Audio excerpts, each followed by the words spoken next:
में क्या है कि दैनिक जीवन में या अपने वैज्ञानिक ग्रंथों में जिनको हम जीवित और निर्जीव वस्तुओं में या इकाइयों में विभेद किया था, तो उनकी जो वास्तविकता है ना, उसको अपन पहचानने की कोशिश करेंगे।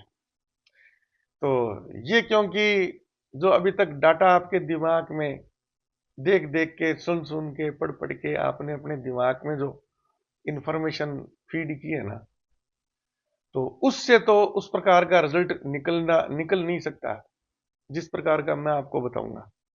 लेकिन इतने दिन से अपन लगे हुए हैं, तो उस अंतिम सत्य को पहचानने की कोशिश करने में हमने क्या है कि भौतिक विज्ञान के सिद्धांतों का प्रयोग किया है, गणित के सिद्धांतों का प्रयोग किया है, और मनोविज्ञान में जो योग में आपके हिप्नोटिज्म है, उसके सिद्धांतों का अपन ने प्रयोग किया है।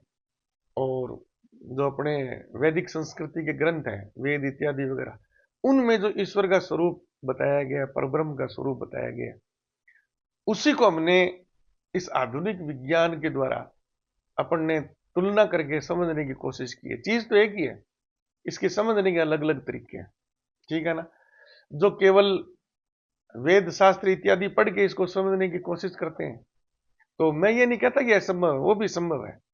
लेकिन उसमें जैसे मेरे सामने तो सारी समस्या ही थी यार। जब मैं आज ऐसे गजट्स उपयोग करता हूं, तो मैं कहां से उनकी, मुझे वो सारी काल्पनिक कहानियां लगती हैं। तो जब तक विश्वास नहीं होगा, तो आदमी का इंटरेस्ट नहीं होगा उसमें, वो उसकी तरफ आगे जा भी नहीं सकता। लेकिन दोनों की जानकारी हो तो इसमें क्या कि बहुत जल्दी आदमी की समझ बन जाती है। तो और शास्त्रों में क्या भी, कलयुग में तो ज्ञान योग सबसे इजी है। ज्ञान योग के द्वारा परमात्मा का साक्षात्कार और आत्मसात करना सबसे आसान है। तो आसान तरीका मैंने चुन लिया। ठीक है ना? तो अब आप पर, आप किस प्रकार से वो इसको ले सकते हो। तो भक्ति योग और कर्म योग और सबसे आप ईश्वर की प्राप्ति कर सकते हो। और सबका उद्देश्य यही है कि जब आप अंतिम समय में इस सांसारिक यात्रा से यात्रा आगे प्रारंभ करते हैं, तो आपका क्या है कि बिल्कुल डाटा जो है ना इस मृत्यु लोक का, वो सारा साफ हो जाना चाहिए। बस। तो आपका इस मृत्यु लोक से पीछा छूट जाएगा। उसी को अपन दूसरी भाषा में मोक्ष बोल देते हैं।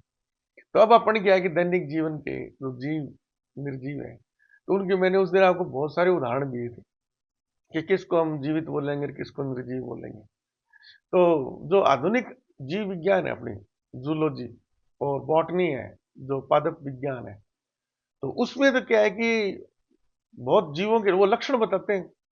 तो जीव है, उनके लक्षण वो बता रहे हैं जी, इस प्रकार के लक्षण है तो उसको हम जीवित बोलेंगे, इस प्रकार के लक्षण है तो उसको अपन निर्जीव बोलेंगे।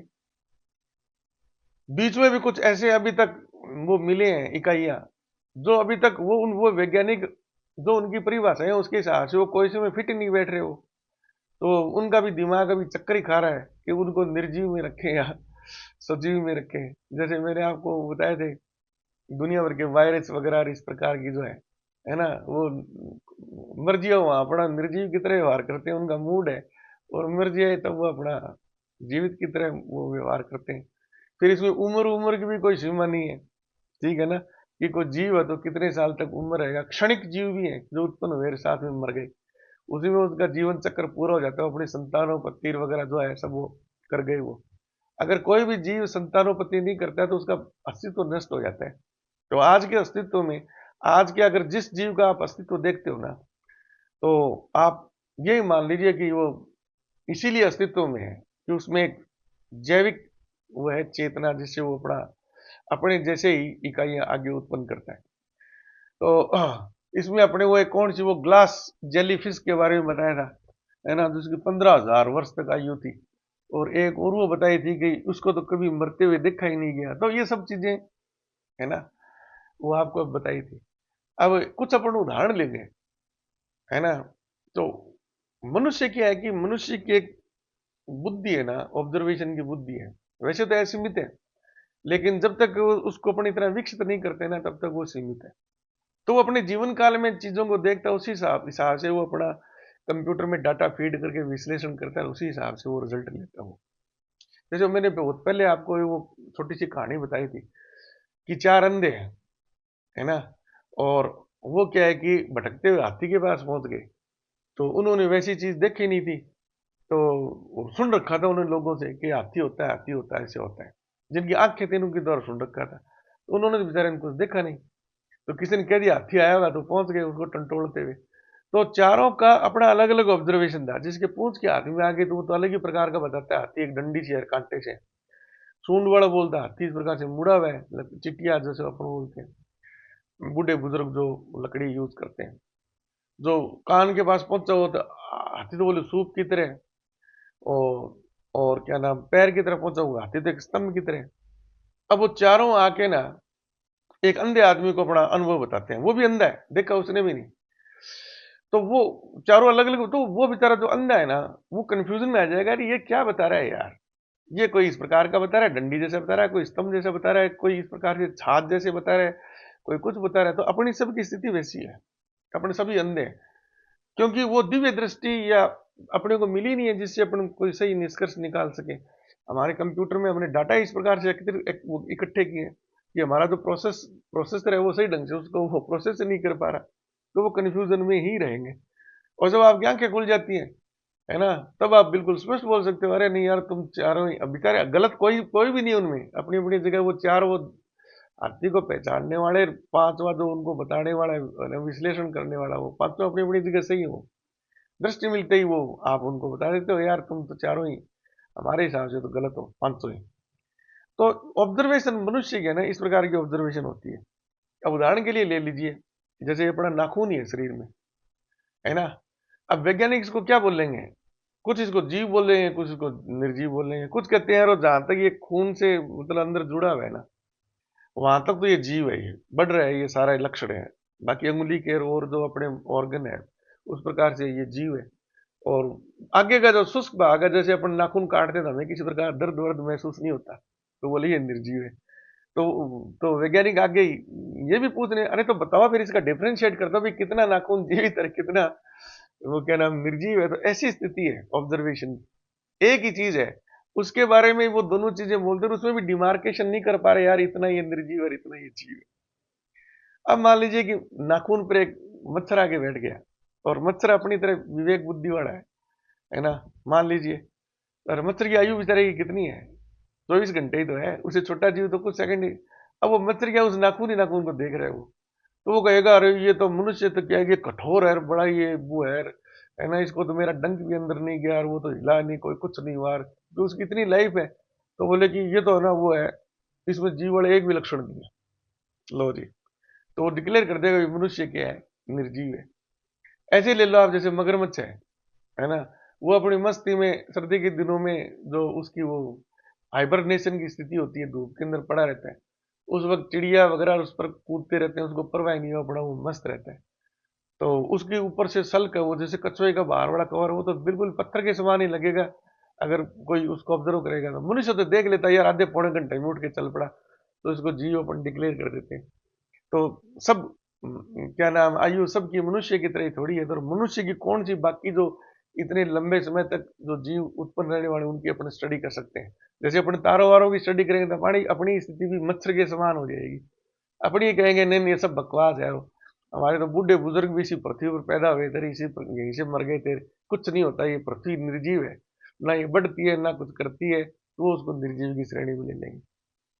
तो आप जितनी गहनता से इस पर मनन करते जाएंगे, मनन करते जाएंगे, मनन करते जाएंगे ना, तो आपको क्या है कि सब तरह की जानकारियां मिलेंगी टोटल।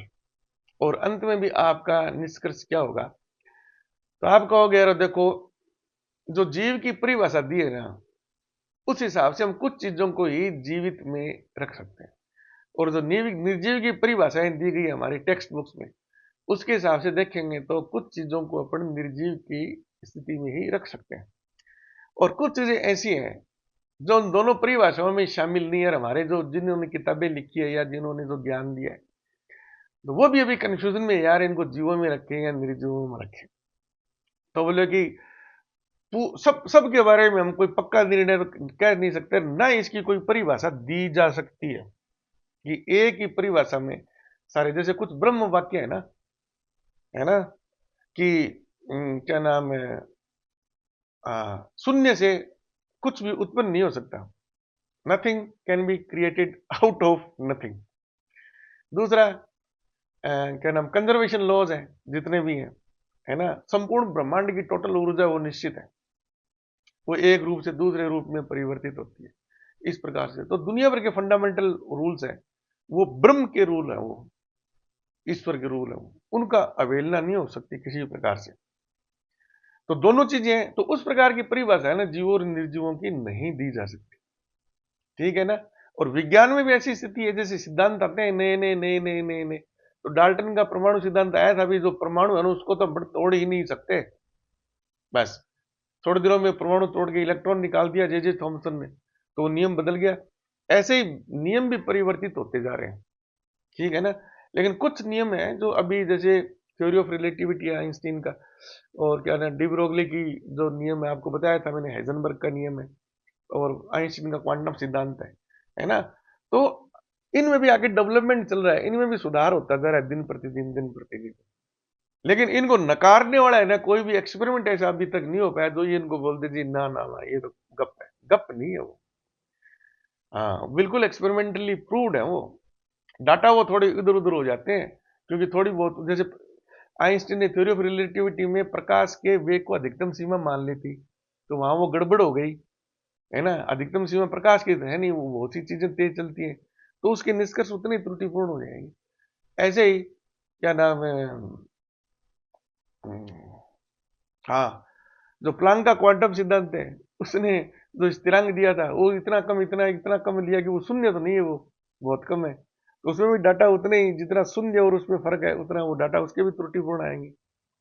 तो वैज्ञानिकों की ये विज्ञान है ना, टेक्नोलॉजी इसी आधार पर आगे बढ़ती है कि वैज्ञानिक ये मानते हैं कि जहां पर ये जीव और अनंत की सीमा की चीजें ना, उसमें पूरा अपने को लेना नहीं है, जितनी अपने को जरूरत है ना उतना उसका एक भाग ले लो, और उस पर आधारित मशीनें बनाओ और अपने मजे करो, ठाट करो, मोबाइल बढ़ा दो और जनरेटर बढ़ा दो और रॉकेट बढ़ा दो और हवाई जहाज बढ़ाओ और मस्ती रहो आप। ठीक है ना, बिल्कुल अपने को नियमों के हिसाब से वो अनंत वाली जहां जरूरत पड़ेगी बारीकी से आगे, जैसे जैसे विज्ञान डेवलप करता जाएगा उसी प्रकार से अपन उसको डेवलप करते रहेंगे। तो उसी प्रकार का ही अपना क्या है कि ज्ञान प्राप्त करने का आधार है। सब चीजों को अपन काल्पनिक भी नहीं बोल सकते और सब चीजों को अंतिम सत्य भी नहीं बोल सकते, बीच में अपने को समझौता करना पड़ता है। और जब आप ये भौतिक जगत की सब तृष्णाएं पूरी कर लेते हैं और कर लेते हैं वानप्रस्थ आश्रम में, तो थोड़ी बहुत होती है कपड़े पहनने में, और जाएंगे तो यात्राओं में भी जरूरत पड़ती है, साधन में। अंतिम संन्यास आश्रम में जो आप ये होते हैं इस जो काया को छोड़ने और आगे जाना है ना, उस वक्त आप परमात्मा को प्राप्त करने का आपको लक्ष्य होता है ना, तब वो चीजें काम आती है उस परमात्मा के विस्तार को जानने के लिए, कि भाई ये जो गुण है ना, ये भौतिक विज्ञान का नियम है ना, ये पूरी तरह से यहां परमात्मा पर लागू होता है। क्या आदि से अंत तक वो परमात्मा उपस्थित है। विस्तार क्या है कि वो कण कण में भी व्याप्त है, और वो अनंत यानी सब ब्रह्मांड उसमें व्याप्त है। तो जीरो और अनंत वाली जो कंडीशंस है ना, वो वहां पर लागू होती है, वो तो फिर परमात्मा ही है ना, वो फिर परमात्मा है। तो ऑब्जर्वेशन का तरीका भी यही है। तो अब अपन क्या है, वो जो अपनी मेन जो टॉपिक था जीव और निर्जीव, उसका अपने को निष्कर्ष निकालना है भाई, इसको बोलने क्या, कोई एक इसकी परिभाषा है क्या, तो आज अपन उसकी परिभाषा देंगे। अब आप मेरे पर ही ले लीजिए, ठीक है ना। तो मैं एक जीवित हूं, मैं चेतना है मेरे के अंदर, है ना, और एक पत्थर ही मान लीजिए, पत्थर का टुकड़ा पड़ा है, तो फिलहाल तो अपन ये कहेंगे कि जैसे टेबल है या कोई भी चीज है, ये पत्थर क्या है कि निर्जीव है।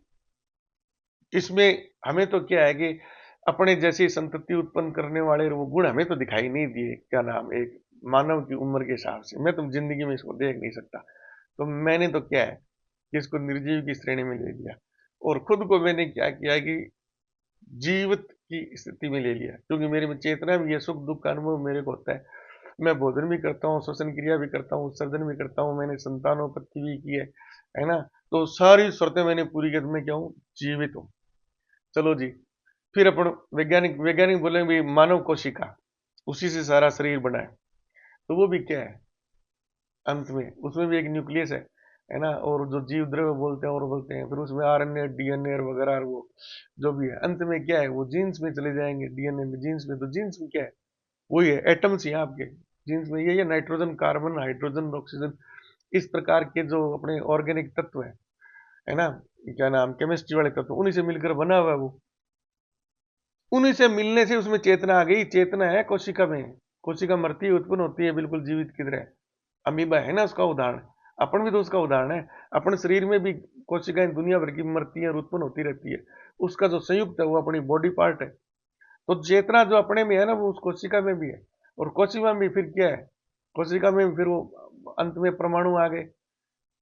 तो वो कोशिका में चेतना आई कहां से है? जब कोशिका खुद ही परमाणु से मिलकर बनी हुई है, और फिर वो ब्रह्म नियम लागू होगा, nothing can be created out of nothing. शून्य से कुछ भी उत्पन्न नहीं हो सकता।